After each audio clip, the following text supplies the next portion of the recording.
sub or else. You're such a...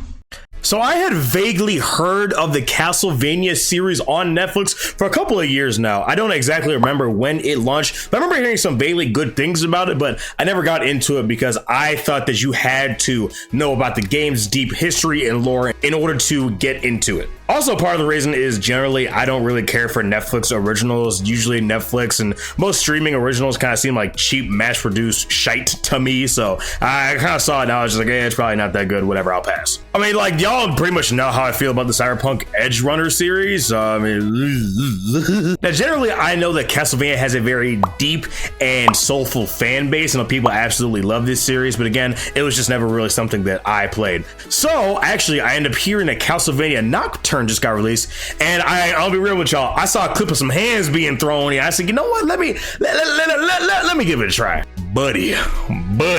Sheesh. Sheesh. Yo, listen, I'm not even kidding. This show has jumped into my top 10 anime. I know it's not technically an anime. It's a Western studio. It's not an anime, but listen, you can take that and you can shove it up your backside. Cause I do not care. Argue with the wall. Yo, this show is absolutely fantastic. Wow, oh wow. Ooh, I implore every single one of y'all, click off this video, go into your mama's office, log into her computer, close all of them Amazon tabs and Hobby Lobby tabs she got open, and boot up Netflix so you can turn this shit on, because it is amazing. First things first, I want to talk about the art direction. Backgrounds, ooh, looking absolutely crisp. I swear to God, every single episode starts off with a screensaver, man. I don't know who the art director was. Use me. But man, these people were working overtime. There is not a single shot in this show that looks bad ever. Everything is so beautiful. These colors are so bright and vibrant. The darks are so just like pitch black, but these really bright colors, when they introduce them, they pop off the screen. The character designs are amazing. Like, no character looks exactly the same, or like no character looks similar. Like, again, it's one of those like artist things where you can tell how good a character design is by if you were to completely like scrub all the color and shading and all that. If you can tell who they are by their shape, you know it's a pretty good to decent character design. You know what I mean? Like, for example, like if Jotaro from JoJo, if you were to like have him completely like just erase all of his other features except what he looks like on the outside, you would still know that it's Jotaro, you know, from his hat and how he's built and everything else, the jacket. So again, here it really shines, man. Wow, the use of CGI is great as well. There's not a over reliance on it. It's used in a very careful and tactful way. And I'm not like one of these people that, you know, every time they see CGI, it's like, oh my God, the animation industry is cooked. What are we gonna do? Like, you know, but like I understand that, you know, there's a lot of things that go with the animation industry, but like even stuff is like water. The water sometimes is CGI, it still looks good, but when it's actually like hand drawn, ooh. Oh, listen, I'm gonna be real with y'all. This animation is some of the best I've seen in a fat minute. How dare you take me as an example of fat? Now face my wrath. Like the second to last episode of the 4th season is literally 30 minutes of pure Sakuga. Like I'm not playing. The choreography is absolutely crazy as well. The sound design, a lot of these hits and the whip cracks is just so crispy. It's just, listen, I know y'all usually go to Vembres for your ASMR. No, you need to go to Castlevania for your ASMR and just hear I'm telling you, I listen, I love nerding about, I love nerding out about this kind of shit, man. It's so, you can tell these people actually gave a damn. Like, I'm going off my script here, but like you can tell these people really poured their heart and soul into this show, man. I really, genuinely hope that there was no crunch or anything involved with this, because I adore this series.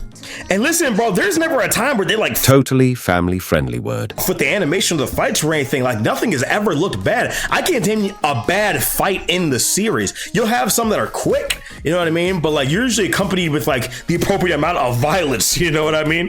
Now, let's talk about characters. So admittedly, I was not the biggest fan of Trevor at first, but you know, he grew on me. He grew on me, especially as the show went on. And around season 4, it's so weird because you really don't notice his development. It's so slow and incremental. And then when it hits the end of season 4, you're like, oh, wow. Like, this is a totally different character than when we first met him. Trevor's relationship with Alucard is always a fun dynamic whenever they get dialogue with one another, you know, the berating, the chastising, but they still keep it fun, keep it light. You know, it's still always very, very, very, very fun to see. Sypha, though.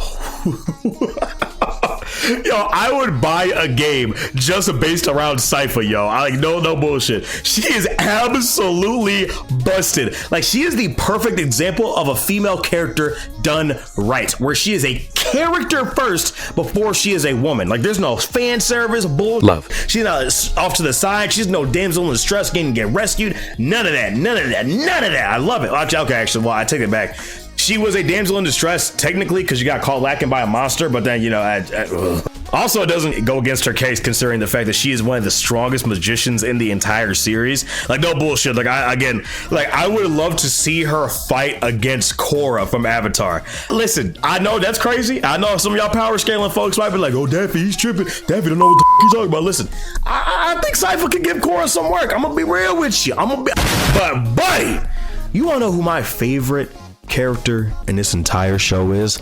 My man Isaac, my main man Isaac. Yo, this man Isaac, look, I'm not gonna get into spoilers, but this man easily had the best character arc in the entire show. He went from a slave to just pure greatness. Yo, listen, you gotta also give it to this show as far as the villains go. I absolutely love the way villains in this show are depicted. You get so much time with them, and they're displayed as, you know, actual people with real thoughts and emotions rather than just caricatures of themselves. I mean, there's one, but you know, it's actually he serves the purpose. You know what I mean? And we hit this plot twist. You're like, oh shit! Absolutely love shows like this, man. Short, concise, and precise. The first season was more so of a pilot trying to gauge people's overall engagement and how they're gonna move going forward. Like easily, season 1 could have gotten canceled and no one really been too heartbroken, but that was only 4 episodes. Season 2 was 8 episodes. Season 3 and 4 were 10 episodes respectively. But man, I just absolutely adore this show.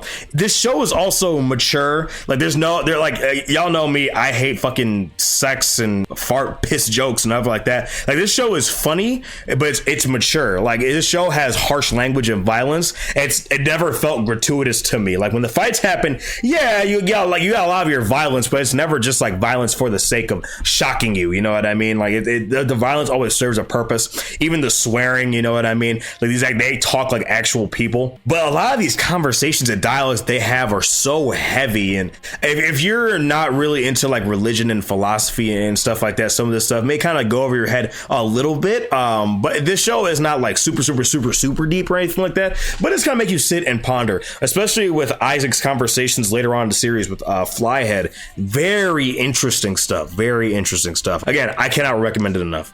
Anyway, man, this is just a little short glazing section for Castlevania. I'm about 4 episodes into Castlevania Nocturne. So far, I like the original Castlevania series better. Richter's not really doing it for me as a protagonist. He's just kind of hopefully some more stuff will come from him later on. I do like the cast of characters that surround him, though. I think they're pretty cool. I really like the villain design of Castlevania Nocturne. Really like the main villain. I don't know. I forget what her name is. The black vampire with the purple hair. The fashion in this show was fantastic as well.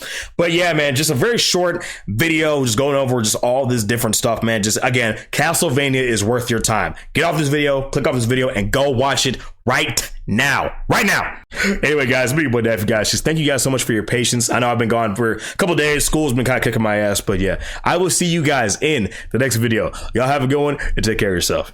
All right, peace.